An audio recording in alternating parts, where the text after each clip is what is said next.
Welcome to Chatsunami.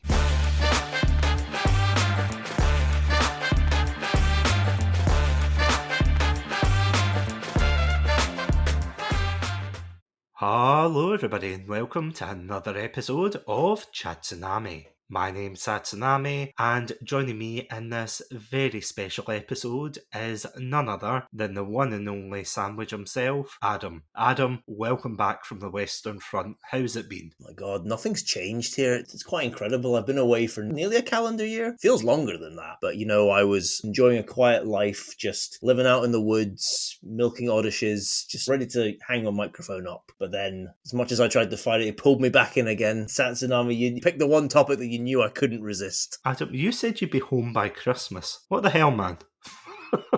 There's a lot of odysseys, man. Let me tell you. I said I was going to milk them all, damn it. Did I actually tell you that I was talking to my girlfriend and she was like, I want to listen to more episodes of your podcast. Say no more, my dear. Living in the Pokemon world, let's go. And the thing was, I was driving as well, so she couldn't turn that off. Nothing like a captive audience, eh? Exactly, yeah. But other than that horrifying thought, how have you been? I've not been too bad, thank you very much. This has been a lovely spell of nostalgia for me as I got to travel back to the halcyon days of my early life, remembering a particular fond game I used to love. And that game, of course, is none other than the one and only COD, or Call of Duty, or that game that rivals FIFA in terms of iterations. But yeah, today we are going all the way back to 2003 because, and I can't believe I'm saying this, at the time of this episode coming out, it will be 20 years since this franchise reared its head into the gaming landscape and really solidified its name, didn't it? Well, little boy's all grown up now, isn't he? You're completely right. It's actually crazy that it's been 20 years. Not the fact that it's just been 20 years. The fact that there's literally been a game every single one of those 20 years, non-stop, since 2003. It's a run for the ages, if you ask me. I mean, there's nearly as many COD games as there are James Bond films, if not more. I think that's a very telling thing. There can only be a couple more James Bond films. There can't be that many more than COD games. And do you know what? If you probably count the spin-offs, they probably might actually start to rival it. So what you're saying is, for the next COD game, you want Idris Elba to star in it? I want Idris Elba. Who are the other people who were touted to be James Bond years ago? Henry Cavill. Insert other famous people who are hot, right? Timothy Chalamet, Kylie Jenner, I don't know. Ray Winston, all the classics. Well, that is a blast from the past, my God. 20 years ago, Ray Winston would have been a big thing. Was that not the King Arthur film? Remember the King Arthur film? I remember echoes and shadows of it in my mind. God, we need to watch the King Arthur film. That's next thing. Book that episode in. That must be nearly 20 years old. I mean, speaking of which, Jason Statham, he was in this as well, was he not? Oh, God, he was as well. I was going to say a young Jason Statham. I bet if you went and looked at pictures of Jason Statham from 2003, he probably looks the exact same as now. He just has a very grizzled look to his face. He definitely does. I mean, he's coming out with a new film, funny enough. I think it probably will be getting advertised as of this episode, and I think it'll probably be out in the next couple of months, where he plays a beekeeper taking on a fishing company. And I don't mean like literally fishing for fish. I mean digital fishing scammers and things. I don't know. It looks like a lot of fun. Is that the plot of The Expendables 4? Quite possibly. Yeah. That's generally the film I thought you were talking about. That's the only film I know with Jason Statham coming out. No, I literally saw the trailer today. And I was like, that's Jason Statham. There's a beekeeper shooting office workers. I'm like, oh, okay. Fair enough. Of course he's got a gun. Who plays the bees? Is it Sylvester Stallone? No, it's Nick Cage. Come on, man. Yeah, the bees. Anyway, sorry. Speaking of bees, C's, Call of Duty. See what I did there? I liked it. But yeah, before we go on and talk about really the good, the bad, and the downright confusing of this game, and in particular how it's held up today, because this is something quite interesting you and I were talking about before we came on. The fact that there weren't really many people talking about the significance of it. It feels as if it's just one of these games that's been taken taken for granted. You know, at the time, it was like really prolific, it was revolutionary, but now people are just like, oh yeah, it was the first COD, so what? I think people are legitimately, well, you can argue fairly or unfairly, people are sick of this series. It's not a fresh, new, exciting series by any stretch, but I don't think there's a general desire to look back. You know, it's not like Sonic or Mario or Zelda or something where look back to these kind of early games and maybe the series has changed quite drastically in the time. And I'm sure we'll discuss this about how different we think COD numero uno was to everything that's come afterwards, but I just think people are just generally sick, to be honest. I mean, for the younger people listening to this episode, think back to a time where there wasn't a battle pass, there wasn't really much online play. I mean, I think technically there is online play for the first game, but I don't know if that came retroactively. No, it came in at the time. Did it come at the time? Yeah, it was very popular. No, because I was quite surprised when I was looking at it and they said it had multiplayer, and I wasn't sure whether it was one of these LAN or local or it was actually widespread. It's also a very, I don't know if you watch much of the US Office. Have you seen any of it? Have you? Oh yeah, Have you seen the episode with COD in it? No, I haven't. It's from like season 3 or something. It's quite funny. One of the offices is like every afternoon they're shutting up shop to close the blinds and get seriously into it. And it's just one of the great lines like, "You don't take a sniper rifle to Carentan." But yeah, going back to what I was saying, think of a time where multiplayer was very limited. You didn't have Soviets with cat ears storming Stalingrad. You didn't have, I don't know, Snoop Dogg or Nicki Minaj. I know they weren't popular at the time. I suppose, I don't know, what, the Spice Girls storming Omaha Beach. I think you've gone too far back there, I think. Really? Oh, then who was popular in 2003? This must have been like Sugar Babes territory or something. Wait, were the Sugar Babes 2003? They must have been. Whatever version of the Sugar Babes was at the time, they must have been. What about Backstreet Boys? Maybe I'm being very specifically like UK here. I'm thinking like Busted. Were McFly at this time? Or Oh my god, can you imagine Busted, Avril Lavigne? Call of That's Duty the 1. one. That's the one. Avril Lavigne. There was none of that. I mean, I've kind of negated my point considering people will know what I'm talking about battle passes and celebrity cameos, but I don't think they'll know what an Avril Lavigne or Busted or McFly is. You know what? See, as we go away and look up a couple of more references, will we listen to some messages? let's do it. So grab your parachutes and we'll be right back after these messages. Welcome to Chatsunami, a variety podcast that discusses topics from gaming and films to anime and general interests. Previously on Chatsunami, we've analysed what makes a good horror game, conducted a retrospective on Pierce Brosnan's run as James Bond, and listened to us take deep dives into both the Sonic and Halo franchises. Also, if you're an anime fan, then don't forget to check us out on our sub-series, Chatsunami, where we dive into the world of anime. So far, we've reviewed things like Death Note, Princess Mononoke, and the hit Beyblade series. If that sounds like your cup of tea, then you can check us out on Spotify, iTunes, and all good podcast apps. As always, stay safe. Stay awesome, and most importantly, Stay hydrated. Join me, Slade, and my two co-hosts Joey and Tim. over at the Video Game Club, where once every 2 weeks we review a video game, not too dissimilar to a book club. Podcast. You can you can find us at the Video Game Club on all good podcast providers and some sketchy ones as well. This episode is sponsored by Zencastr. If you're a podcaster that records remotely like me, then you'll know how challenging it can be to create the podcast you've always wanted. That's where Zencastr comes in. Before I met Zencastr, I was but a naive podcaster, recording on low quality, one-track audio waves.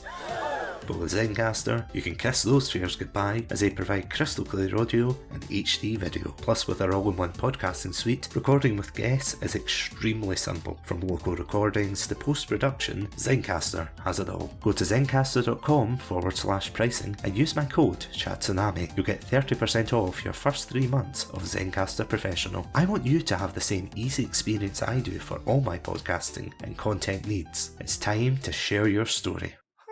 I really didn't know that person. Oh, sorry, my wife. So, never gets old. Let's dive into this very iconic game and let's discuss the good, the bad, and, well, the DLC as well. Or, sorry, should I say the expansion pass? oh my god, not heard that term in so long. Before DLCs and horse armor. cosmetic downloads before kids were borrowing their mum's credit cards or their dad's credit cards. Yeah, we had expansion packs, which I think they were probably the same price as the games themselves, if not a wee bit cheaper, but they were like fully fledged games in their own right. Like, you can play them separately and still get a very good experience. But yeah, today we're going to be talking about the good, the bad, and the downright united offensive about these games. So before we go into it, Adam, would you like to give the lovely listeners at home a background about this game? Nothing would give me more pleasure. So if we're looking at the history of video games, rivalries have always been a thing. You're thinking FIFA, Pro Evo, you're thinking Xbox, PlayStation, Nintendo, Sega. You can pick so many. However, there's one that I don't think always gets the most attention, but is quite important and is especially important for our story today. That's the conflict between EA and Activision. They have both been big players in the video game industry for a long time now. EA since the 90s, Activision maybe even from the 80s, I think. And they both grew as the industry grew bigger until in the kind of early 2000s, they were both significant players. EA was probably the top dog out of the two. Obviously, they had things like FIFA, they had The Sims, many other kind of popular franchises that were incredibly popular. And this is before everybody turned against hating EA. So they were very much at their heights. One series that they had, which was incredibly popular and is now, I think, has literally faded into the background. I don't think anybody ever mentions it now. But that was the Medal of Honor series, which was incredibly popular. Medal of what? Sorry? That just makes me sad. Don't make me sad. Hey, you've been gone for a year. I've got a whole booklet of these jokes. I'm sure I've brought this up before in other episodes. I've just lamented how sad I am that the Medal of Honor series is gone. Well, it's not fully gone, in fairness. There was a game not that long ago, but it's nowhere near the heights that it once was, especially in the kind of late 90s, early 2000s. But yeah, so Medal of Honor, for those you don't know, was a very popular series of games, first-person shooters set in World War II, and is actually a game which you could say is the one that popularized the whole World War II FPS genre, if we're being honest, back with its first release on the PlayStation 1. But it was a very popular series of games, and what people might consider to be the height of the series was in 2002, when a game called Allied Assault was released on the PC. Very popular, took a lot of inspiration from World War II films at the time, particularly Saving Private Ryan. I think it's fair to say it's dated now, but I still quite enjoy it. I still think there's some fun to be had. I think you've played a bit, haven't you? Oh yeah, absolutely. I actually remember when you and I were talking about episode ideas, and one of the ones that came up, of course, was because we're both COD fans and you are a Medal of Honor fan. I'm assuming you still are a Medal of Honor fan. Oh, I am. I still carry a torch for it. And yeah, I remember you recommending Allied Assault. I went away and played it. I can't remember if you bought me a copy or not, or I got it. I think you must have given me one. But yeah, I went away, I played it, and I was quite shocked, to be honest, at how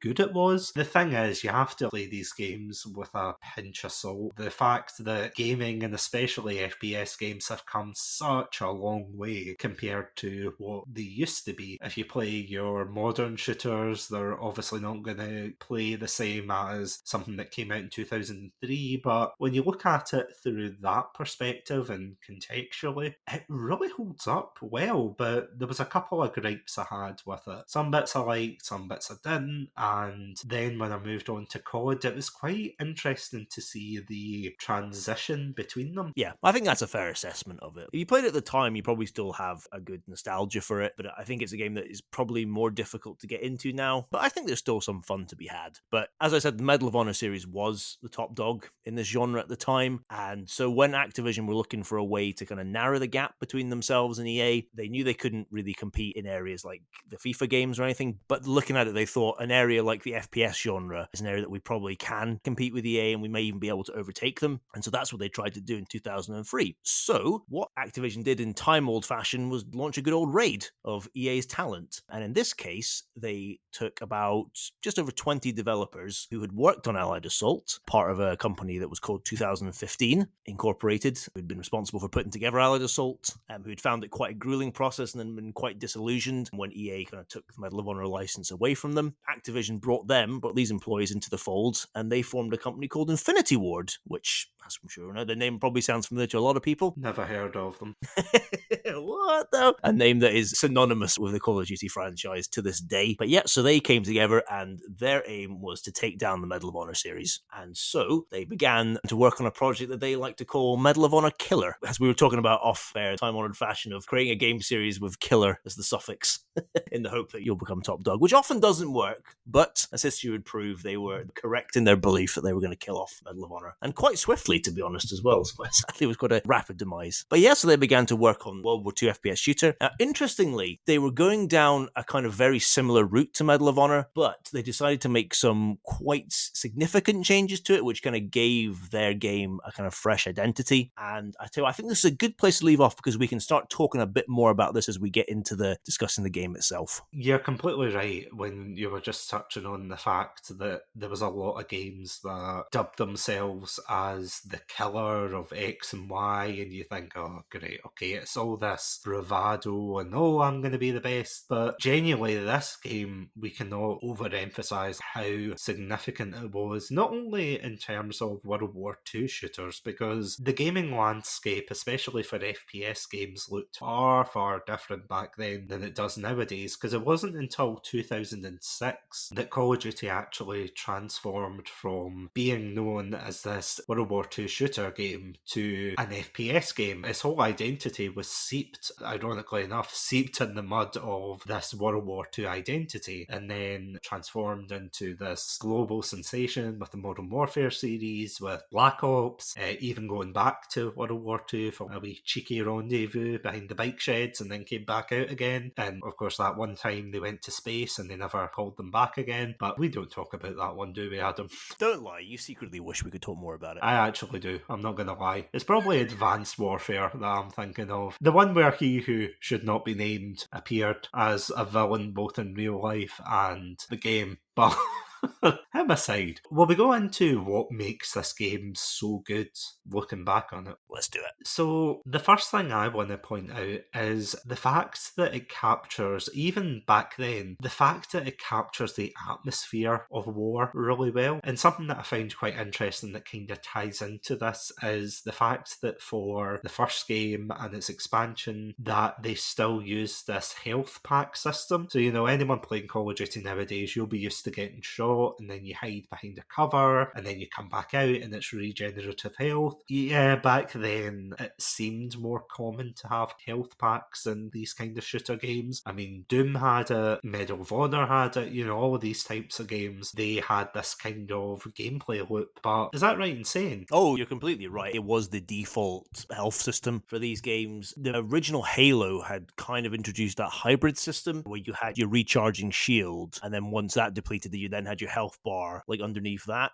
That laid the path for regenerating health as a dominant concept, but it did take a little bit longer. I think if I remember rightly, Halo 2 had a completely regenerating health system, and that was 2004, so, you know, 1 year after Call of Duty release. But bar health, or health packs, whatever you want to say, was the dominant system. And I have to say, while it's a wee bit archaic in a way going back to that style of play, because I know some games nowadays use it, but it forces you to slow down. Even in easy mode, it forces you to slow down and take in the atmosphere, the environments, everything that's going around. I think personally from that, it does provide a very solid basis to develop from. I have to say right off the bat, and this is spoilers for what I think is probably bad about the game. I think there's areas that could have been improved on back then, but at the same time, I feel as if it provides a really solid basis to evolve into what it eventually became, like especially with COD 2. I could gush about that game for absolutely ages, but unfortunately COD 2 is not your day-to-day. It's your baby brothers, or sorry, your older brothers, so back in line.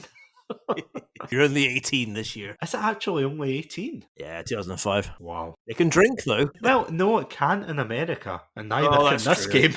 That's true. But yeah, what are your thoughts on that? Do you think it does capture the atmosphere of war? I think it does, and I think particularly in comparison to the other titans of the World War II genre, first-person shooter genre at this time. It does that a lot better. And this partly goes to the kind of direction that Infinity Ward decided to pursue when making Call of Duty. Medal of Honor was a series that was kind of defined by that almost like one-man army. Basically, in the way that Wolfenstein 3D and Doom basically laid down, the one-man army gunning through whatever enemy you happen to be fighting. So obviously, in this case, Nazi army. And that was the way you're on secret missions, you're behind enemy lines, you and just your massive arsenal to like take down the Nazi war machine and whatever dastardly plans they had. And that was the plot of Medal of Honor games. That was the same with the Wolfenstein games. That was very much the kind of set story. I'll say storyline loosely. None of these games had like very involved stories often. Some did, in fairness, but that was the premise basically. And that was the original path that Call of Duty was going down as well. It was going down that one-man army, like secret spy type road. However, they decided to try and distinguish, Infinity Ward wanted to try and distinguish their game from what was on the market. And so they lent far more into a squad-based shooter. And in that way, they kind of brought a greater sense of realism, I think. And I say realism loosely, because again, this is a video game and it's a very cinematic video game. I'm not going to tell you this represents World War II particularly well, but I think it does a better job than other games of the time. And that exactly plays into what you're saying, that kind of atmosphere of the war. It's because you feel more like a regular soldier. You know, you usually have squad mates with you, whether that be just like one or two, or, you know, in a lot of the Soviet missions, you can sometimes be fighting with like quite a sizable amount of fellow soldiers. It allows for almost a sense of larger battles, and you did get larger battles in other games, but again, it was like 1 versus 50 or whatever, you know, in that sense, rather than you feeling like you're actually part of a wider sort of engagement, which is obviously more true to what war is generally, to be honest. So kind of going down that route, I think really did help to set this game apart, and also is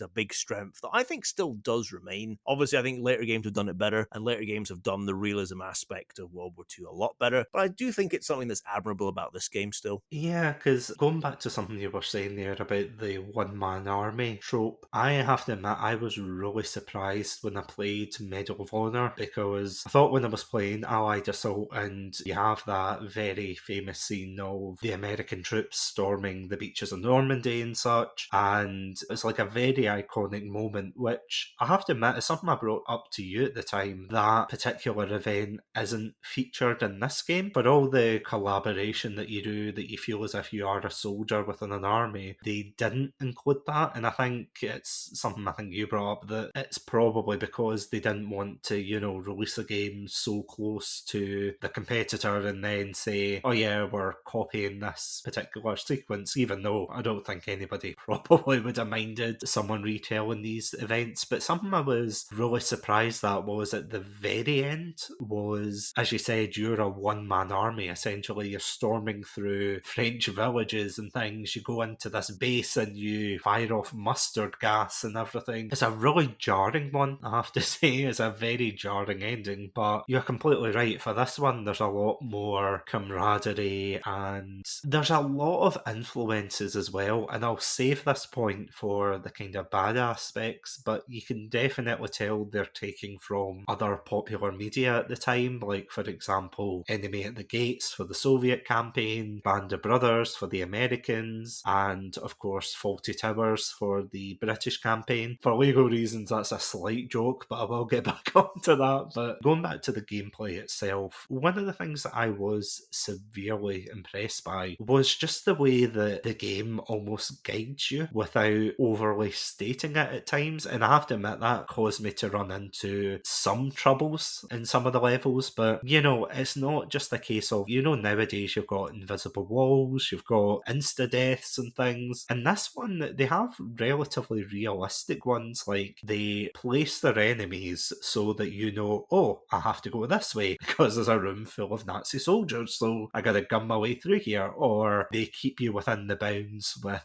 mines, with barbed wire, with fences and such. I mean, it's really well done in that regard, and I have to say it was very helpful in the Soviet campaign. These are corridor levels. This is not an open world by any stretch of the imagination. Like most first-person shooters were of this time, most were linear, or if it was larger areas, it was still like corridors you were going down. So really this game tries to disguise that in a way. As you say, it tries to put more natural obstacles in a way, whether, as you say, it be barbed wire or collapsed buildings, minefields, fields. It gives it maybe a more realistic, maybe slightly less gamey sense. Again, it still is noticeable. You still probably will notice you're getting funneled down that roller coaster ride type thing. But again, I guess it depends on your feelings about that, whether you feel like you've played too much of that, whether you're just never a fan of that to begin with. I don't mind it that much. I mean, they definitely tried to cater for a cinematic experience this time, because it can be quite difficult, and you and I, of course, have a lot of experience now as seasoned gamers where we've played games that you kind of think, oh, this is very narrative heavy, or oh, this is very gameplay heavy, but it's not so much narratively well structured. But they were certainly trying to strike for a balance here. They definitely were. We can put narrative in quotation marks. This isn't a narrative heavy game, as a lot of the early Call of Duties weren't. They were very much gameplay first. So yeah, I would definitely agree on that one. One thing that I do think is a real strength of this game, though, and is again, it's another thing that helped to set it apart at the time, I think was a very good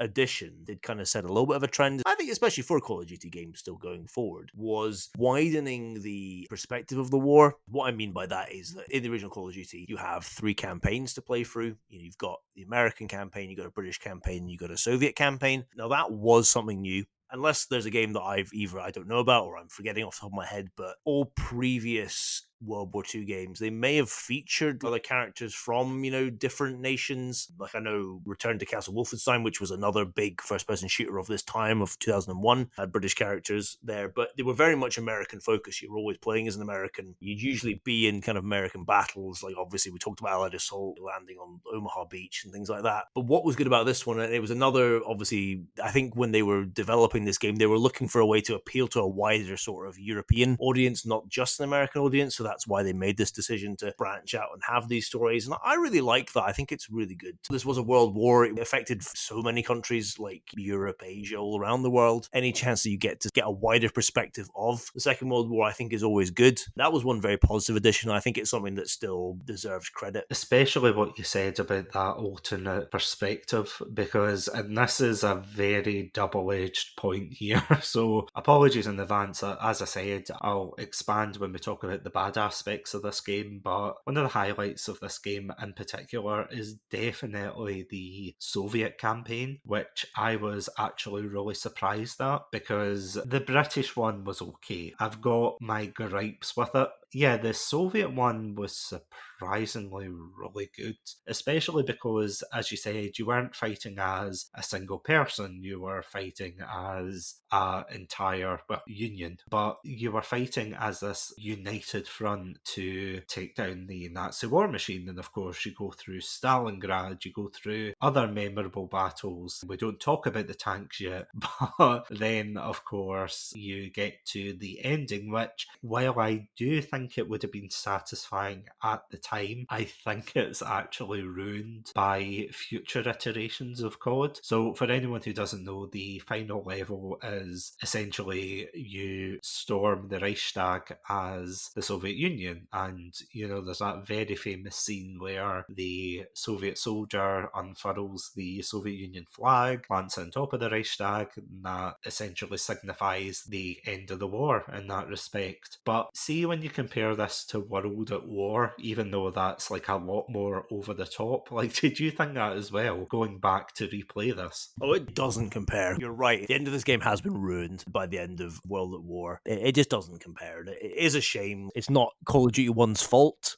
It was the style at the time, but it has been ruined, unfortunately, by that. But still, I can appreciate the time. I remember enjoying the ending when I first played it back in the day, but you're right. It doesn't really stack up now. And before we move on to the bad aspects, there's one or two more things I want to highlight. One thing in terms of the gameplay in particular is the fact that you can actually aim down your sights, which I did not realise that was such a late feature in the FPS genre. Maybe there was one or two other games doing it, but yeah, I'm actually surprised Medal of Honor didn't do it first. Yeah, it's one of these things we take for granted now. It's funny, isn't it? I'm pretty sure this was the game that introduced iron sights. Now, obviously, games before had sniper scopes, and that was usually the only weapon that you could do this with was a sniper rifle. But I'm almost certain that this was the game that introduced iron sights as a concept, which is something now that I don't think much of us could imagine playing a first-person shooter without iron sights. Although Doom 2016 and Doom Eternal didn't have iron sights, it works for a certain type of shooter, but for the type of shooter that Call of Duty was in 2003 and is still now, you couldn't have it without iron sights. Do you know one other thing that I'd be interested to get your opinion on? What did you think about, they call it the shell shock feature. It's that feature where basically your movement will slow and your vision kind of blurs and there's like the kind of ringing noise. Usually if like an explosion goes off close to you. That was another big thing this game, like, I say pioneer, but it certainly introduced. Did you like that at all? I did think it added to the experience. I definitely got flashbacks to the later iterations of COD because I know they kept it for...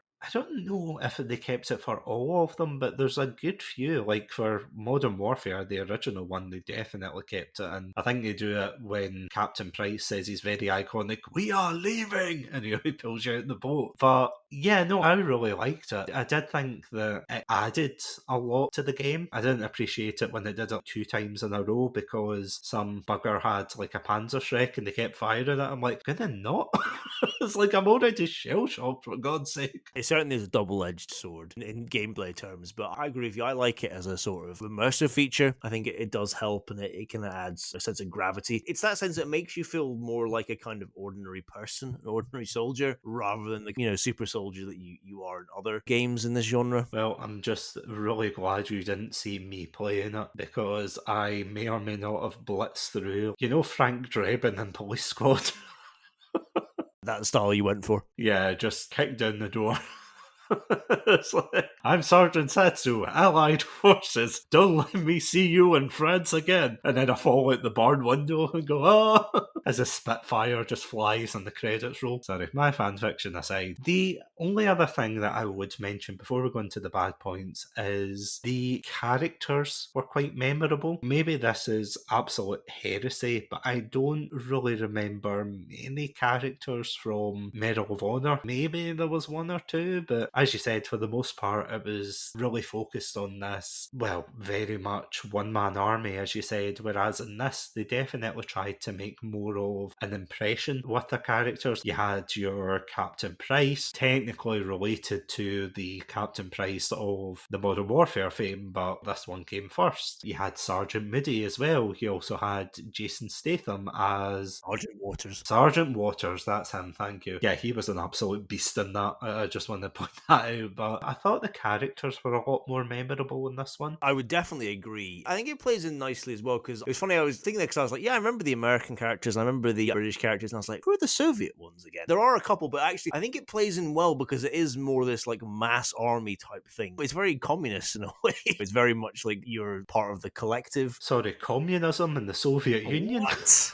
What is this? But I think like the soldiers you do meet, I think it works well because there's 2 that you meet in the first 2 levels. Like you remember the very first Soviet level where you're like trying to get up the riverbank. You meet the guy who tells you to like basically run between cars while draw machine gun fire while he snipes. And then you meet another one in the next level who like, right, if we keep running forward here, we're going to die. If we run back, we're going to die. So let's try and find some way to get out of this. So you kind of meet more rugged, obviously, more grizzled veterans, which I think plays well into the story, especially as you're playing as this like fresh-faced recruit. I think it's good. So I think it does characters well. Again, it's not a narrative game. There's no big arc for Sergeant Waters or Captain Foley or any of these people, but I think they play their parts well for what's required. Slight spoilers, and this is your last spoiler warning before we go into the bad side and, yeah, discuss a lot of these particular characters. But, yeah, what happened to Captain Price? I'm not gonna lie, I was a bit underwhelmed. For anyone who doesn't know and are morbidly curious, there's a level where you have to sneak aboard this, I think it's like a cargo ship off the coast of Norway. It was one of the big German battleships of the war, the Tirpitz. And of course it's very sensationalised, you know, as far as I could see, I don't think such a thing ever occurred. Or, you know, there obviously wasn't like a secret sabotage, as it were, of that variety, I would say. Not that variety. No, and I've got to say, the sailors were far more formidable compared to the soldiers. course, I have to say, I got bodied a lot more when I was on that ship as opposed to fighting off the Germans in the middle of France. But yeah, there was a scene I remember, I was just running through, and of course I was running and gunning, and I ran down the stairs and I did the GoldenEye thing, you know, where you run down the stairs and you jump on the boat, and then all of a sudden, I think it's Sergeant Moody that's waiting for you, although I could be wrong, it could be someone else, but whoever's waiting for you in the boat, they're like, oh, where's Captain Price? Ah, he's dead. Oh, well, he'll be remembered. Oh, what a spiffing chap, and blah, blah, blah. And I was like, what, he died? Really? You weren't going to tell me?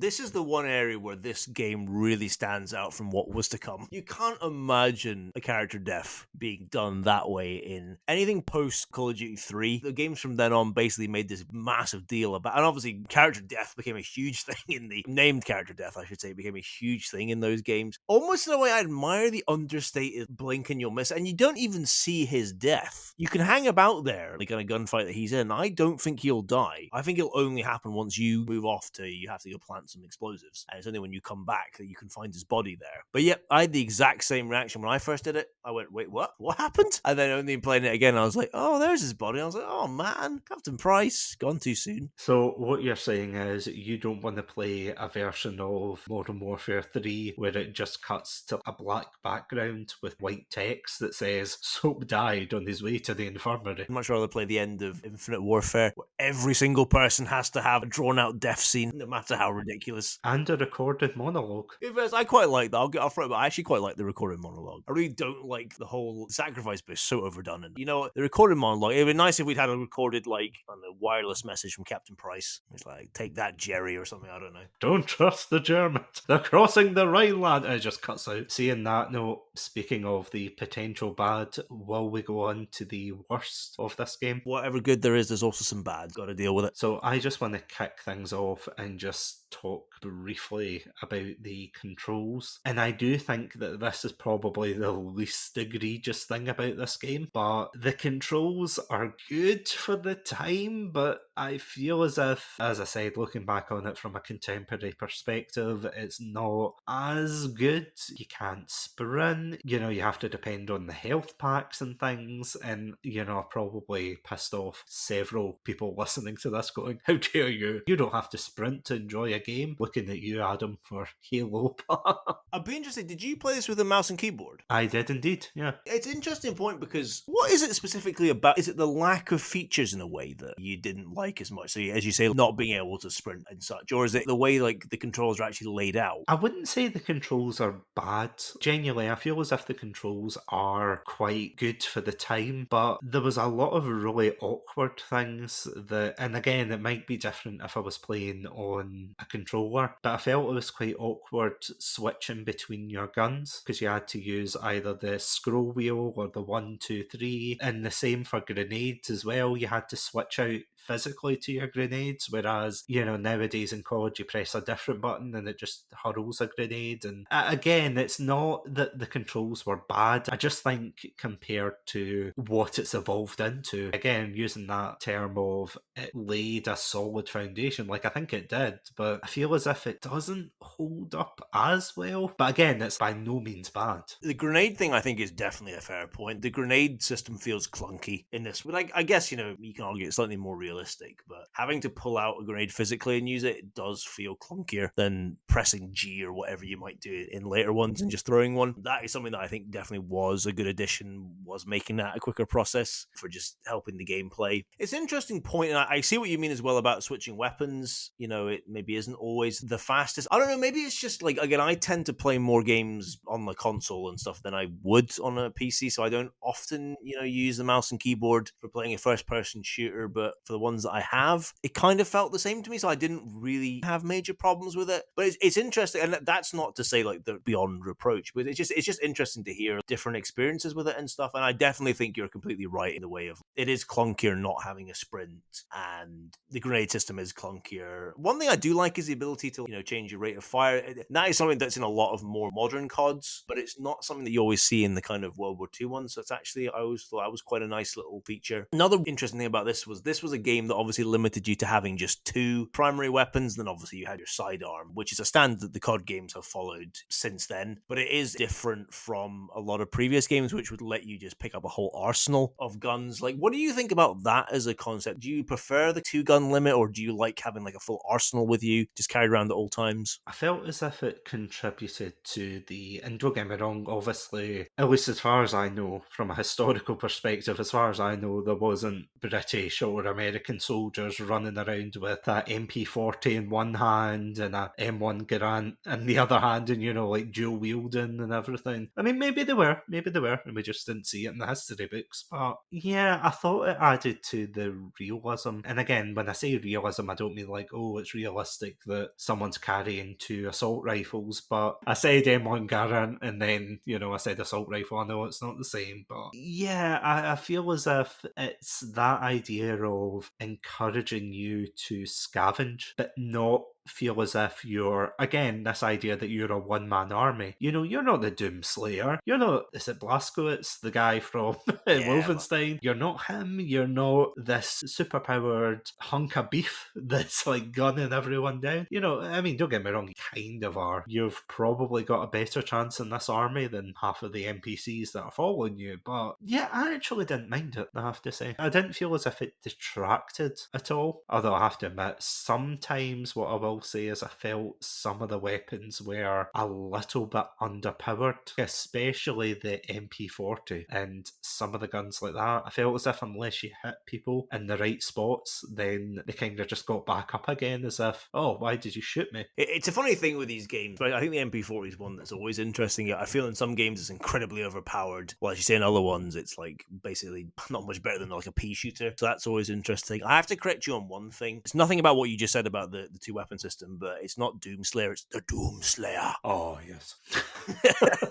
One minor point of correction there, but I agree with you. Like, there's some games that have a 2-weapon limit, which I don't like and I don't think works in it. BioShock Infinite is the primary example for me on that one, but I think a 2-weapon limit actually works well for these type of games, for your Call of Duties, you know, and games that are going for a slightly more quote-unquote realistic experience. I think it makes sense and I think it works better. I don't think you need to be carrying around everything. You know, it's handy. Don't get me wrong, sometimes it's handy when tank pops around the corner and you can just pull out your bazooka that you've carried with you this whole time. But there's also a fun in being like, oh crap, where's the crate of Panzerfaust? Gotta run around now and find it. So I think it works well in this game. I would agree with you. But going off of that point and talking about the gameplay, one of the things that, although I credited it for using its environment really well, there's one particular thing, and I'm quite curious to hear what you have to say about this, but there were a couple of design choices that I really not objected to, but had a lot of reservations for. One of them being the overuse of liminal spaces. And what I mean by that is there's a lot of levels where you're of course playing with the Soviet Union, you're playing as this united front, trying to push back the war machine and everything, and there's levels where it's like there's not really anything in these empty spaces, and I know that's kind of a weird thing to complain about, to be like, well, obviously there's nothing there, it's a ruined city, it's a city that's been bombed by the Nazis, what are you expecting? But usually in games they have a health pack, maybe a hidden weapon, maybe an Easter egg, anything, something, but there's a lot of areas you go into and there's just nothing there, and you're just kind of standing around. And again, I think the scope of it at the time would have been amazing. I feel as if you played this for the first time in 2003, you would have been blown away by the absolute scale of this game, but I don't know. I feel as if it's quite a glaring problem, at least in terms of looking at it nowadays, because as you said, this is very much a corridor shooter. You know, it leads you down the path and says, go here, do this objective, do that objective, but then, yeah, when you get levels like that, it just feels a bit bloated,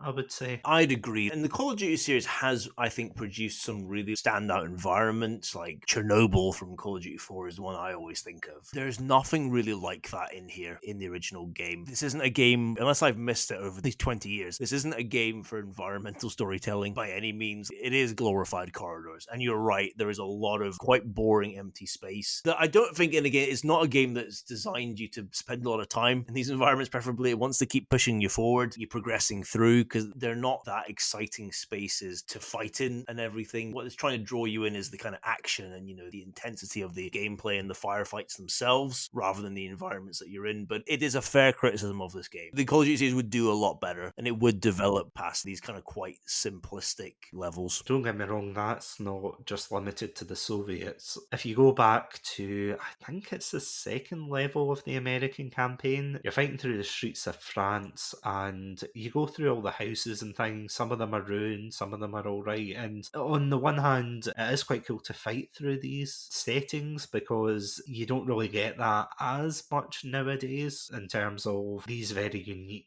set pieces. But then again, you go to some corners and it's just like a hollow house, and you're like, what, was nobody here even before the bombings? Was nobody living? Was this just like a propaganda village, like where they just prop up shells of houses but nobody inside? The Germans' faces must have been red when they came through that town, and they were like, wait, there's nothing here. It is an excellent point. One thing I think is interesting, which I think actually in one sense is a positive, but I think in another is a negative, is that some of these environments are actually, it goes back to the actual sense of being realistic and being based off historical locations. So the first two British levels take place during the night before D-Day, when American and British paratroopers were dropped in to secure the flanks of the invasion. And you play as the British paratroopers landing at what was called Pegasus Bridge, which was this canal bridge, which actually happened on D-Day. And that environment is actually quite realistically modeled. Like, I've been to the actual Pegasus Bridge, and it's pretty close to how the bridge looks and the actual layout of the location. And that's one thing I think is done really well. I think it's the same with one of the middle Soviet levels. You go to a place known as Pavlov's house, which was a famous sort of battlefield location in Stalingrad, this kind of big apartment block that was ferociously fought over. I think that's supposed to be quite realistically modeled. However, it doesn't work in other places. In the American campaign early on, you also play as an American paratrooper during D-Day. You land in the village of St. Mary-Glise, which was an important location the American paratroopers had to try and capture on that night. And St. Mary-Glise is famous for having a very big, I say church, I don't think it's quite a cathedral, but it's a pretty big church. Like, it's quite an imposing one. And compared to the church that's actually in the game, it's quite laughable, to be honest. It's this tiny little thing they pop into the level. Nothing at all like the actual scale of the actual church itself in real life. And quite famously, an American paratrooper gets caught on the spires as he's coming down, and he gets stuck up there for ages until they can get him down. And they try to recreate that, but again, you have an American paratrooper just hanging a couple feet off the ground on this quite tiny spire. So it's something that, I guess it depends on how interested you are in the actual history and stuff, but it's something that if you're interested in, it is quite laughable. So it works well in some ways, but not as well in other senses. That extends to other levels, of course, where, as you said, they're trying to recreate these historical set pieces. And again, I'm saying this from the perspective of someone who's played games for most of his life in 2023, obviously 20 years on from when this game came out. So maybe there was technical limitations for what they could and couldn't do, or maybe there was time constraints. I know, time constraints for a Call of Duty game. Imagine, Adam, imagine. They apparently did only have a year to make this. Activision were setting a trend quite early on. Start strong, keep it going. But yeah, there seems to be quite a few things that fester from this. You might think, oh, what's the issue with all of this unused space and everything? But when they have certain spaces as a set piece, then it starts to become a problem. And one issue, and apologies, this may be going into sensitive territory here, is when you have to rescue, I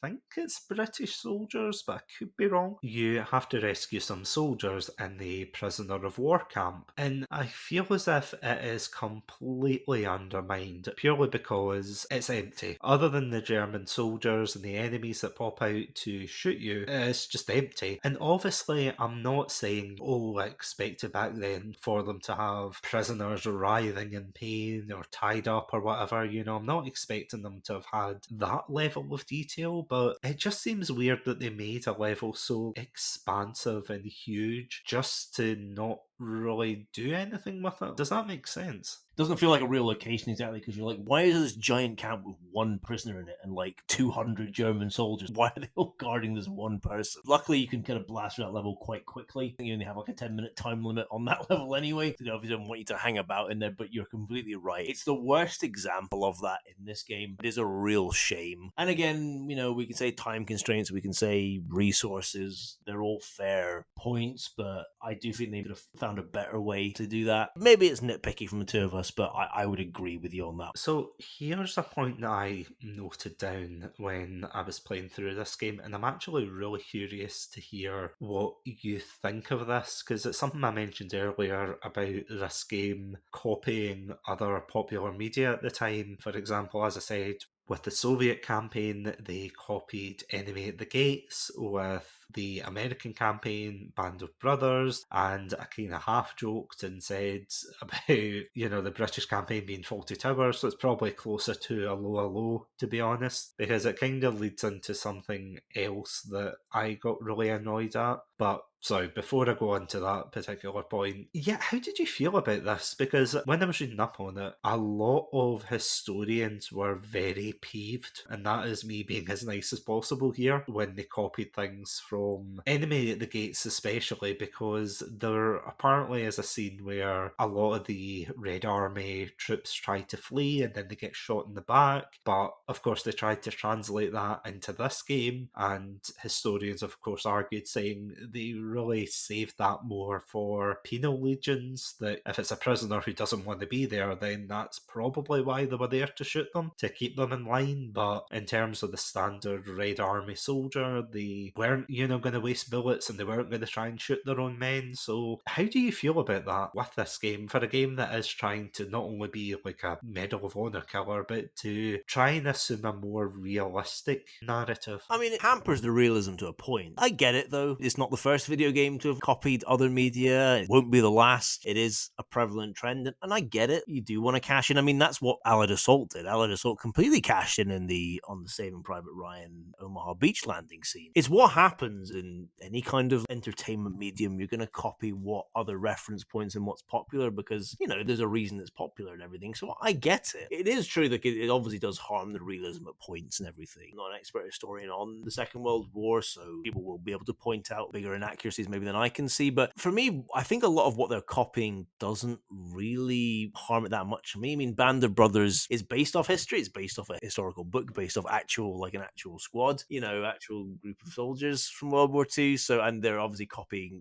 scenes from that. And obviously they've made those scenes slightly more Hollywoodish, more action-packed, but it's a game. It's a first-person shooter game, is what you expect. And Enemy at the Gates lent itself quite well to being copied, because it obviously put the Hollywood spin on the Battle of Stalingrad. So it makes sense to me, but it's a fair point. Anytime these things happen, it tends to harm the realism, but it's not a huge issue for me, if I'm perfectly honest. I like a lot of these set pieces. I think a lot of them are done quite well. So, I don't really mind that they borrowed, quote unquote, liberally from other sources. Yeah, because I suppose that is the danger, isn't it, when you're trying to tell a relatively interesting story. But especially back then, if you're trying to tell an interesting story, but you also have to balance that with exciting gameplay, so you want to feel like you're part of the battle, and if you've got a commissar breathing down your neck saying, you better get out there or I'm going to shoot you in the face, that's going to spur you on to be like, okay, let me charge at them. But yeah, I wouldn't say it's probably, in terms of a video game, I wouldn't say it's the most egregious fault of it, but I can see why people take objection to it. I can see why people think, oh, it's probably not the best and it's a poor representation of the war. But again, if you're running around devouring health packs like Tic Tacs, then yeah, this isn't the most historically accurate source that you're going to be quoting on your essay for history class. There's one particular point as well that I want to bring up, and it's something that I was talking to you about. Do you remember this, when I was telling you about my gripes with the British campaign? I do remember. I thought you raised some excellent points. I thought it was a truly great conversation that we had on that. So for anybody who has played Call of Duty who's listening right now, I want you to play a little game for a second. Think about the amount of times that you've seen the British Army or any kind of British armed forces in a Call of Duty game. And by that, I don't mean mean the SAS. And I don't mean any secret forces. I don't mean any forces that have come together in like a small barbershop quartet to, take out the Nazis from behind the front lines. There is shockingly a real weird issue with Call of Duty where, and I've kind of dubbed it informally as the Bond effect. Basically, the fact that the British are always categorised in these particular games as somewhat super spies. Like, you meet Captain Price and then he goes on these missions with Sergeant Moody, and then they take out the Germans their own way in terms of like a small ragtag group and everything, and they're always the underdogs. And I think bar the second game, because I played COD 2 directly after this one, and COD 2 I absolutely love. I love with a passion. It's a great game that I feel as if is probably held up better than this one. But beyond that, if you even think of games like the Modern Warfare series, you've got Price, Soap, Ghost as well. They are part of Task Force 141. They are part of the British Army, but they're not part of like a bigger armed forces. Whereas for the Americans, you always get the best of both worlds. You always get the super spy, can-do attitude that they're going to take everyone down by themselves, but then they're also a unified unit. And what I find interesting as well is that the Soviets have probably the opposite problem, where they're never categorized, ironically enough, considering the Cold War happened, but yeah, they're never shown to be special forces or a small group. The Soviet Union are this somewhat big, massive collective that did very well, let's just say, in repelling the German army at the time. But it's weird to see because, by all means, there was this small thing in history, and I don't know if you remember it, Adam. It was this small thing called the British Empire. Do you remember it? I think I've heard about it. I think I've seen a couple of plaques and statues. Yeah, maybe. You might have heard it in passing. But the point is, at the time of the war, there's a whole historical case, which we probably are about to dive into, so get your notepads out because this will probably help you in your history class. But the British at the time of the war were probably underprepared at the very, very beginning because of the fallout of World War One. And, there's the whole argument about appeasement and not stopping the Germans sooner. There's a whole debate about that. But the point is that for some reason, there is this almost weird, I don't even know if you could say it's like an American bias, that this game is made by American developers. It's very much heavily influenced by the way Americans view other countries. Like, they view the Soviets as I said, this big collective who rush at the front lines compared to these plucky go-getters, when the British Army was very formidable in the war. Obviously not at the beginning of the war. We have a little thing called Dunkirk to back that up with. But did you ever notice that though, Adam? Like, see, before I brought that up to you, did you ever notice that? It's something I noticed certainly in World War II games, but I didn't actually think about it more broadly until you'd actually brought it up. Thinking about the COD series here, but you can apply it to other things. I thought more broadly about the COD series, and I thought, God, you're right. Like, it always appears to be the SAS or Special Forces if British soldiers are ever brought in. COD 2 is the exception here, and I think the only exception to this one. It is all cultural perceptions. Like, that is what this is all based of. Whether we're talking about the Soviets or whether we're talking about the British or the Americans or whatever, we're operating in these cultural perceptions that exist and that were there at the time and that continue to exist now. In terms of that, I think the defining thing about Britain's war is often the small scale, like, spy stuff and special operations and things like that are the things that we're often remembered for, more than what our regular armed forces did. It's partly generated by other countries' perceptions of us, but it's also partly self-generated, and it was at the time. We built up this whole image of the plucky little island defying the vast Nazi war machine, which does not tell the whole story by any stretch. Like, it is actually misleading in a lot of ways. It is what it is. It's a legacy that has endured, and it is a shame. If you look at Call of Duty 1, and if you look at the 3 campaigns, they almost act as like a kind of pyramid. So if we look at like the Soviet one, the Soviet campaign, you generally tend to be part of larger units. You might feel like you're in bigger battles. There's more soldiers around. It's on a bigger scale. Then if we move to the Americans, you're usually operating, you're still in a squad, but it's probably slightly smaller. The engagements are maybe more like squad versus squad type things, but you'd always do have soldiers around you. And that comes from playing as paratroopers, which tended to be smaller units than your regular kind of army. But then if we go to the British are right at the top, and the British on campaign unfortunately falls into that one-man army trope that Infinity Ward had tried to fight against, and tried to go in a different direction. The British campaign kind of shows that they still did play into that. And, there are examples where you do fight. It's like the first 2 levels you're fighting, it's more akin to the American levels. You're fighting in like a squad. It's slightly bigger engagements. But after that, you tend to generally only have 1 or maybe 2 fellow soldiers with you. And it is all special operations type of stuff. It's a shame. I think we can say the British campaign is the weakest of the 3. It's the shortest of the 3. I think it's the weakest. I think it has the weakest levels. I don't think it has as many high points as the other 2. It's a shame, but you're completely right in that this set a trend for the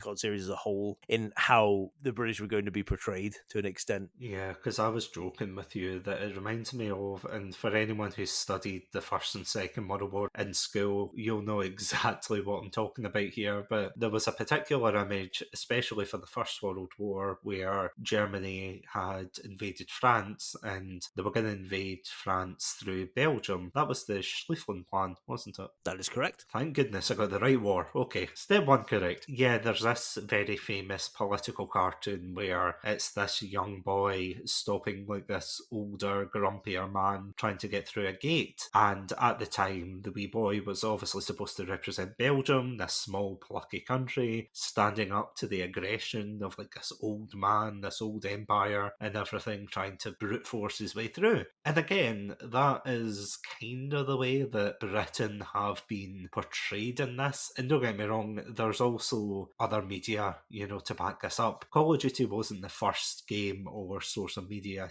to make us into, this small plucky island and everything. I think the example that I gave you, Adam, was, when you get these billionaires who pretend that they pulled up their bootstraps and everything, and, you find out that they say in an interview that they got a small, modest loan of like £1 million or something. And you're like, well, hold on a second.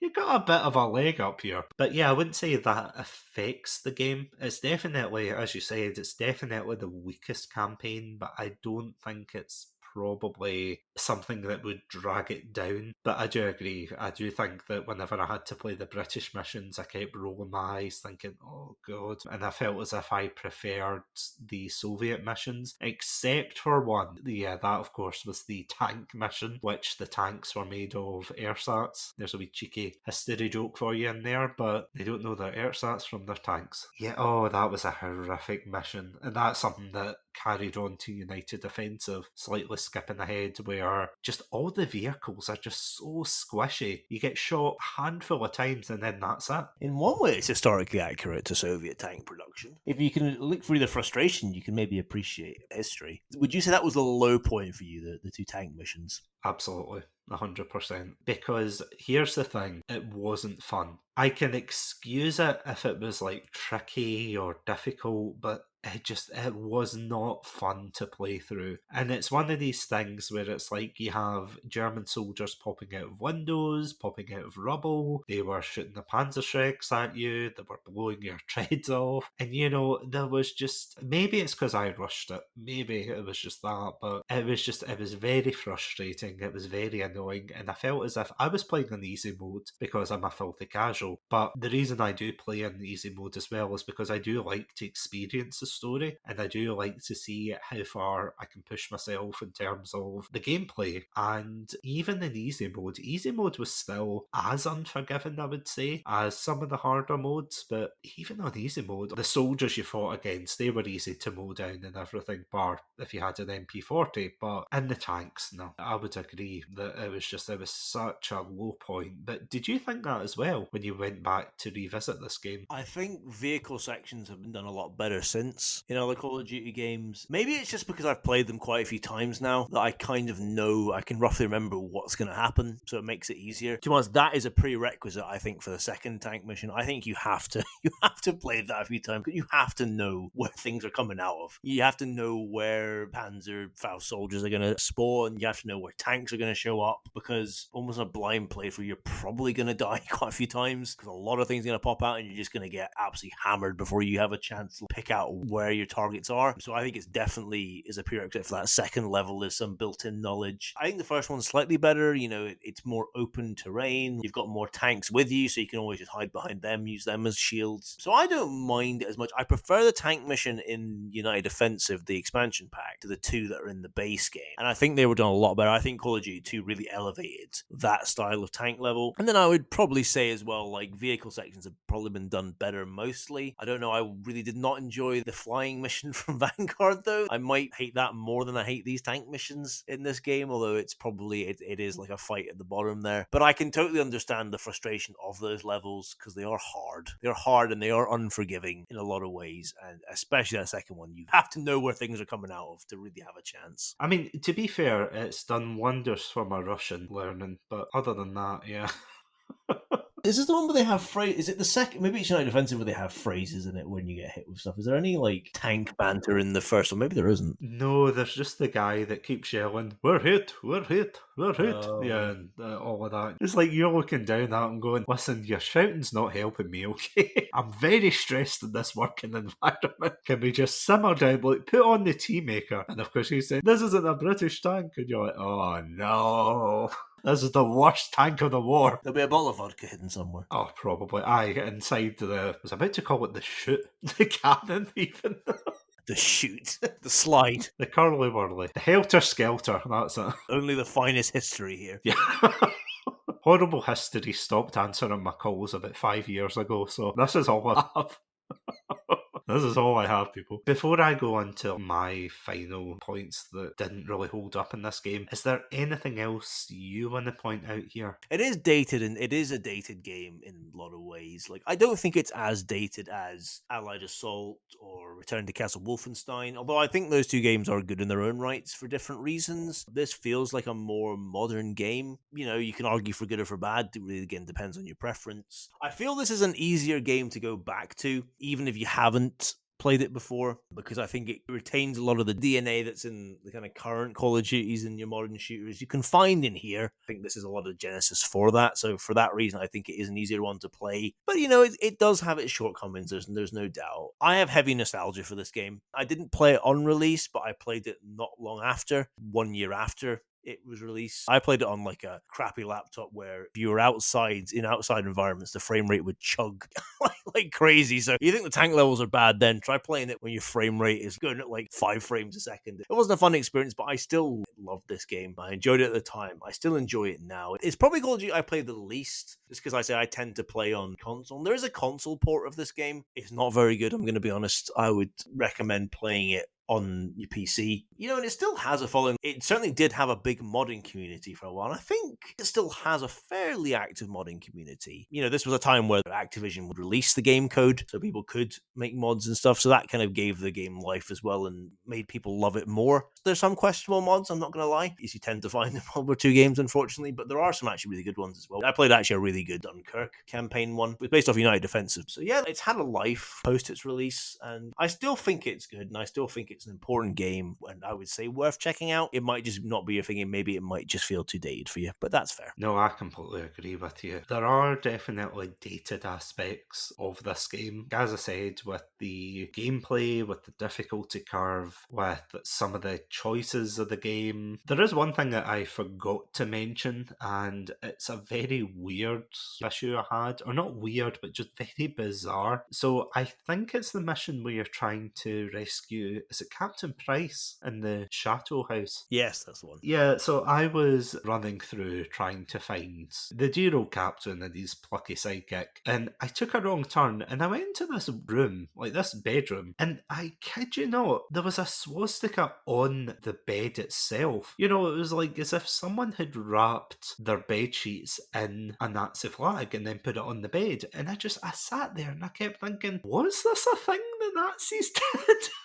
Or, you know, have they got like a catalogue of that era themed bedspreads or things? I think the word I used to you, Adam, was gauche.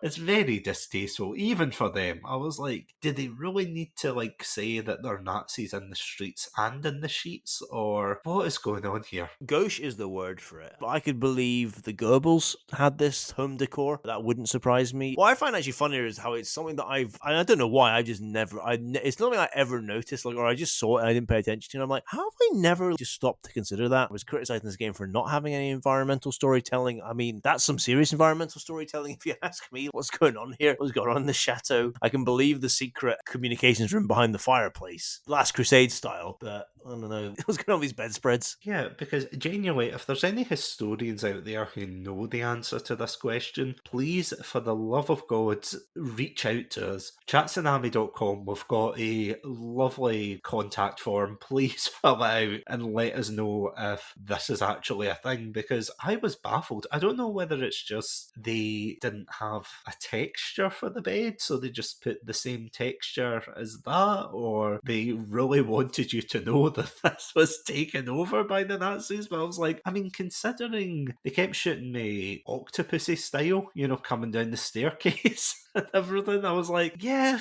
I kind of get it. And obviously in the big grand foyer bit, you had the Nazi flags, and I was like, yeah, there is an issue here.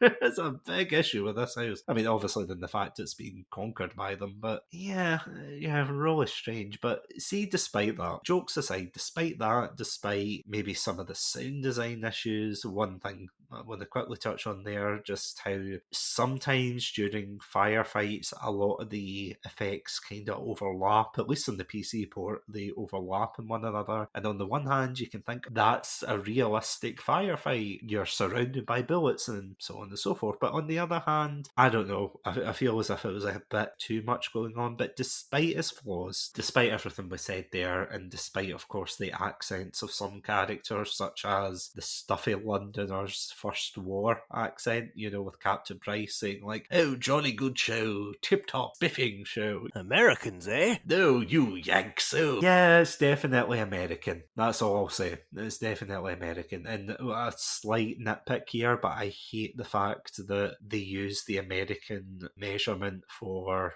judging floors. So what I mean by that is when we're on the bottom floor of a building, we call it the ground floor, but Americans call it the first floor, and then they call it like the second floor, third floor, etc. But we obviously go ground, 1, 2, 3. The amount of times I was confused when a Soviet soldier yelled, "He's on the first floor." I look up and he's actually not where he should be. I look up at the second floor, but he's on the first. Oh, it was a nightmare. You're like, at least I'm safe here on the ground floor. Oh no! The American units! It was not a good time. But other than that, as you said, I just want to co-sign what you said. It is such an iconic game. It is a game that paved the way for what Call of Duty is now, and it is just such an impactful experience. So if you haven't played this game, again, I wouldn't say it's the best COD experience you're ever going to get, but definitely go check it out. You're not going to regret it either way, to see how far COD has come from, you know, its humble beginnings, as it were, as the Medal of Honor killer, to practically killing itself with, I don't know, cat ear DLC and Warzone. You know what's wrong with it. Take a good long look in the mirror. But see, before we finish up, there is one particular thing that we should probably touch on, and that, of course, is the expansion. Just going through it briefly, what were your thoughts on this? What did you like? What did you dislike about United Offensive? I really like United Offensive. I think it's an excellent extra chunk of content. There's not really anything massively different with this. If you like the base game, if you like COD 1, you're probably going to like United Offensive. You know, it's more of the same, except you can sprint for a nanosecond in a very pointless feature. I really really like it. I really like the structure. I really like the American campaign. Probably my favorite out of the three, actually, in that one. I really like. Again, it's very heavily Band of Brothers inspired, but I really enjoy it. It's the only Soviet campaign that doesn't take place in Stalingrad, so it instantly gets props from me for that. And I feel the British campaign is the weakest again, unfortunately, but I like it. It takes you to some different places. We've got a first flying level in there, which is kind of fun, kind of cool. I generally like. I had a lot of fun. If I'm playing the base game, I will always go on and play United Defensive afterwards because I think it's a nice postscript. It's more of what I like from the base game with just a few extra bells and whistles. So I would give it a thumbs up. I totally agree with you there. I was actually surprised at how in-depth this actually was, especially for things like the environments. For example, is it Novi? The American ones. Yeah. Like the very first level where you run away in the Jeep and stuff. Yeah. The Bois Jacques. Oh, yes, of course. And yeah, I thought the environments were a lot better. They were a lot more focused and kind of brought in. It wasn't just asset dumping things everywhere. I liked the flying mission. I thought that was a nice touch. Granted, I wish they could have made things a wee bit clearer. I was running like a headless chicken trying to find the fire extinguisher, and I was getting yelled at by the British pilot where he was like, "I say, we're on fire, chap. Get the fire extinguisher." And I'm like, "I'm trying. Tell me when it is." Did you feel the same with that one? It gets you good at your clock face as well. Like 3 o'clock. You're like, oh, which one's 3 o'clock again? My 3 or your 3? Luckily, I have a handy little dot compass in the bottom to help you with that one. Also, our first inclusion of a Scottish soldier as well, although it's very much a blink if you'll miss it. Tail Gunner Angus, gone too soon, R.I.P. He's in having drink in the General Robotic right now. It does have some of my favourite lines, though, at the beginning where they're sounding off like different people around the plane, and it's like, ball turret, and it's like, bloody uncomfortable. I believe he's sitting cross-legged, sir, hoping not to get them shot off. It's just this, like, very typical British banter. It's eye-rolling, but it also makes me laugh. I have to admit, it's like a nice wee bit of home. It is. But I do agree. I think one of the strengths of this game as well is the fact that you get to see other sides of the war that up until this point in gaming you probably wouldn't have been able to see. I was really surprised that you got to join the resistance group in the Netherlands. I was really surprised at that when I saw it, and I was like, what am I doing in the Netherlands? This is really cool. You know, you went to Sicily as well with, again, British Secret Forces on a covert mission, and you're like, oh, right, okay, it's back. It's more or less much of the same as the rest of the game. And one of the other things I really loved to have to say was the fact that they didn't shy away as well from the brutality of the war. Like, I'm pretty sure in one of the Soviet missions, this was the one with the trenches, wasn't it? Yeah, it's the one. That one was amazing. It was either that one or it was another one later on where I straight up just saw people either get gunned down in front of me or just get flamethrowered in front of me, and it was just so brutal and visceral. It did such a great job in capturing that aspect of the war. 100% agree. Yeah, that's the one where you like turn around a corner and some poor Soviets are just getting set on fire by this like German with a flamethrower. You can maybe see the DNA of World at War here. A studio called Grey Matter who made the expansion pack, and I can't remember if they became part of Treyarch or something. I get lost with what happens with game studios, I'll be honest, where which ones get absorbed into what ones and which ones form other ones, but I think you can definitely see a little bit of that in this game. Now, I don't want to end on a negative here, but I'm going to bring up a pretty damn big negative here. I think personally, and I would love to hear what you have to say about this, Adam, but I genuinely think that although this expansion does a lot better in a lot of regards, like in terms of gameplay, in terms of the way it's presented, the runtime of this is just so bloated. At the very start of the game, I think it's the Battle of the Bulge, isn't it? Yes. And let me tell you, it was one big bulge, let me tell you, because it went on for absolutely ages. It kept going on and on. Another example, when you're defending the chateau, it took way too long, personally, for me. And I got really ticked off because at the very end, I got to the end of the level and, you know, there was a big celebration of, oh, yay, the reinforcements are here and everything. Yeah, I ran in the house thinking, oh, great, the mission's over. To which, of course, a Nazi soldier was waiting for me and shot me in the face. So then I had to do that whole thing all over again from kind of the midpoint. But yeah, my goodwill at that point just completely ran dry. Unfortunately, as much as I love the American campaign, it ends on its worst level. I really love the 3 levels before. I kind of feel like the trope of defending a point as the last thing is quite overdone in games. And in fairness, maybe in 2000, I think this was 2004, United Defensive came out. So perhaps 2004, it's probably wrong to say it was an overused trope, but it's something that I feel like I've seen so many places now. Like, we could probably list chapter and verse the Call of Duty campaigns that end with you defending something as a big point. That's how the American campaign in World at War ends. Call of Duty 3 ends on that.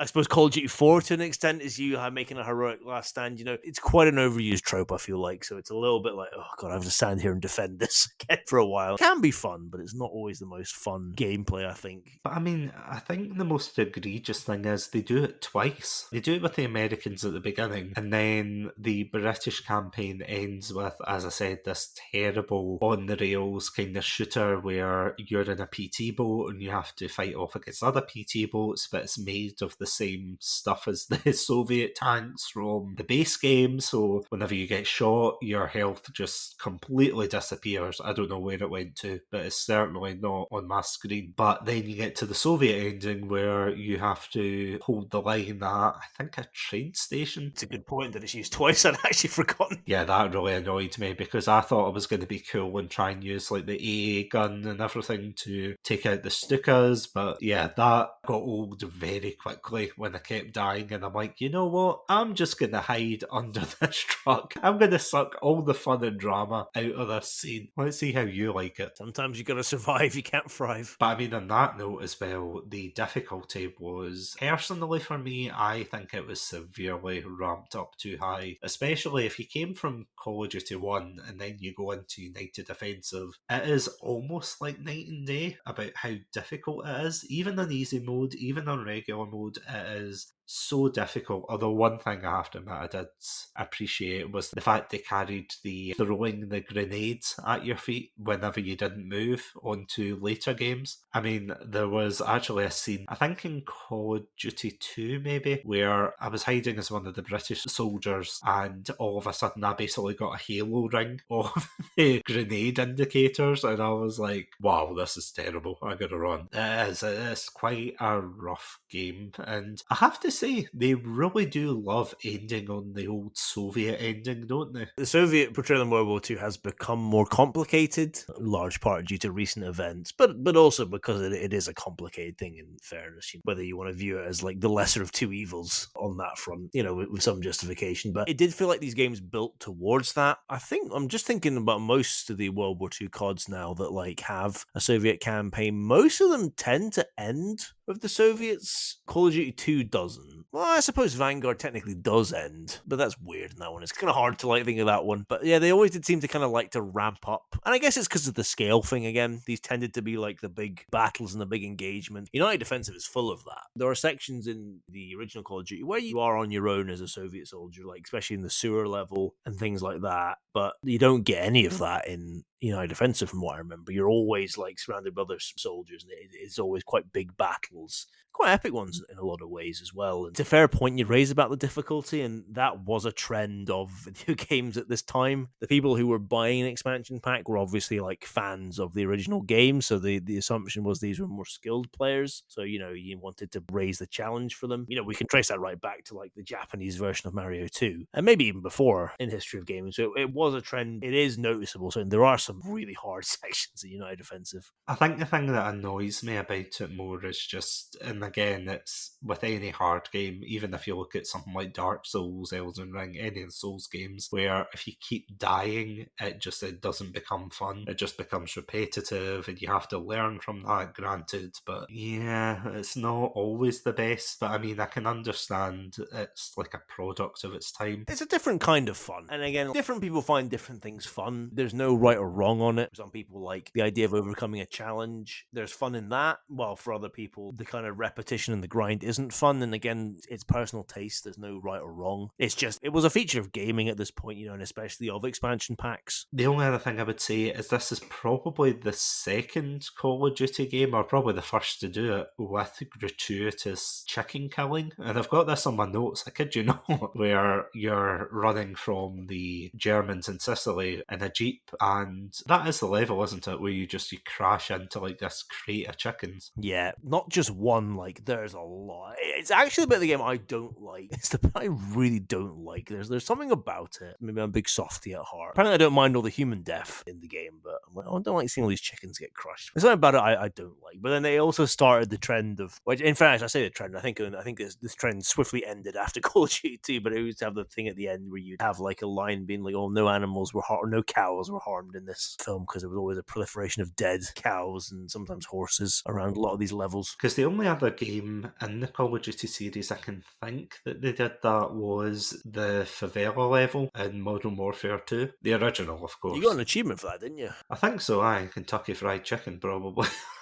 There are elements to dislike about this one, both the expansion pack and the original base game, but at the end of the day, as I said, it is an influential game that I do think that Call of Duty fans should check out at least once in their life. I don't think you're going to like it 100%. Like, if you're more used to the modern iterations and you go back into this and you have to go cold turkey with no auto regeneration in your health and things like that, then you're not maybe going to enjoy it. But even just for academic purposes, to see how far the franchise has come, I would definitely recommend it. But before we wrap up, is there any final words you want to say for this? It's actually funny you using that phrase cold turkey. I actually think that's actually quite an apt phrase for this. This is a much more simple experience than like a lot of later CODs, and I actually think part of the reason I like it does almost feel like if you are maybe like overgorged on all the features that modern Call of Duties offer, this can actually be quite a nice experience to just play, and it's stripped right back to basically the fundamentals. There's not much fat on this bone, to be honest. It is a very pared back experience, which I think adds to it. You're completely right as well from an academic purpose as well. Like it is interesting to see like how far the series has come in 20 years, but also to see that the DNA is there. We talked obviously about the cinematic moments in this game, and that's a feature of Call of Duty. Its cinematic nature is something that is not lost at all. It's just built upon in the following 20 years, just in its way of retaining that kind of squad-based focus. That has been something that's been in most of the games. Often, usually there is like a proliferation of nationalities as well. It's all there, and obviously we mentioned the 2-gun limit,